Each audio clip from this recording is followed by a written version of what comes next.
I'll never forget the night she stumbled through the door, reeking of alcohol, mascara smudged, and tears streaking down her cheeks. She mumbled something that froze my entire world. One sentence. That's all it took. She confessed to something so cruel, and then passed out, not even remembering what she said the next morning. But I remembered, and I decided that night I would never be the same again. My name's Eddy, and for 3 years I thought I had it all. A loving girlfriend named Lena, a cozy apartment, and a relationship that seemed built on trust. Lena and I weren't perfect, but we were close. We laughed about small things, spent lazy Sundays watching old movies, and promised each other we'd face life together. No secrets, no lies. She'd recently started hanging out with a new group of coworkers. They went out for drinks after work sometimes, which didn't bother me. I wanted her to have a life outside of us. At least, that's what I told myself. But over the weeks, I noticed something changing. Her phone suddenly had a passcode. She'd turn away when she texted, and her laughter, the one that used to fill our home, now sounded different, forced, distant. I tried to ignore it, brushing off the gut feeling that something was off. But the more I looked away, the louder that feeling grew. Then came the late nights, the meetings that ran long, the phone calls she took in the bathroom. When I asked, she'd roll her eyes and say, "Eddy, you're being paranoid. Not everything's about you." I wanted to believe her. I really did. But small things started stacking up. A forgotten receipt from a fancy restaurant, a whiff of cologne that wasn't mine, a faint lipstick stain on the inside of her coat collar. Still, I said nothing. I wanted proof. I wanted to be sure. Until that Friday night. She texted that she'd be out celebrating a promotion.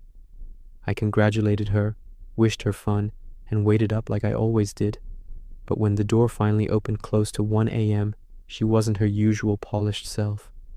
She stumbled inside, heels in her hand, hair a mess, eyes glassy. "Lena?" I said quietly. She giggled, swayed, and whispered, "You know what's funny, Eddy?" Her voice slurred. "He says he's gonna leave his girlfriend soon." My heart stopped. "Who?" I asked. But she just mumbled, "You don't know him," before collapsing on the couch and falling asleep. I sat there for hours staring at her, asleep, innocent, unaware that her drunken words had shattered everything. The next morning, she woke up groaning, rubbing her temples. Ugh, what happened last night? I looked her dead in the eye and said, "You tell me." She blinked, confused. I drank too much, I guess. Did I say anything stupid? I nodded slowly. "Yeah, you did." Her face drained of color. What did I say? I leaned in close. "You said he's going to leave his girlfriend soon." The silence that followed said it all. Her eyes darted away, her lips trembled, and tears began to form. That was all the confirmation I needed. She tried to speak, but I cut her off. I don't want excuses. I just want the truth." Her confession spilled out between sobs. How she'd met a guy from work. How it just happened. How she didn't mean for it to go this far. But every word only twisted the knife deeper. I didn't yell. I didn't throw anything. Instead, I smiled. That terrified her more than anger ever could. Over the next week, I acted normal, sweet even. I cooked her breakfast, complimented her, even told her we should go away for the weekend to reset. She agreed eagerly, probably thinking I was forgiving her. I booked us a cozy cabin out of town. She packed her bags, humming happily, thinking everything was back to normal. But when we arrived, I handed her a letter, a printed copy of all her text messages with him. I had pulled them from her cloud backup. Her face went pale. "Eddy, how did you?" I interrupted. "Don't worry about that.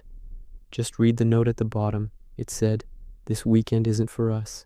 It's for me, to say goodbye to the man who thought he wasn't enough.'" Then I got in the car, left her there, and drove off. I didn't block her. I didn't call her. I just disappeared. Weeks later, she tried reaching out, messages, calls, even showing up at my old place crying that she didn't mean it. But by then, I had moved on, not to someone new, but to someone better, myself. That night taught me something I'll never forget.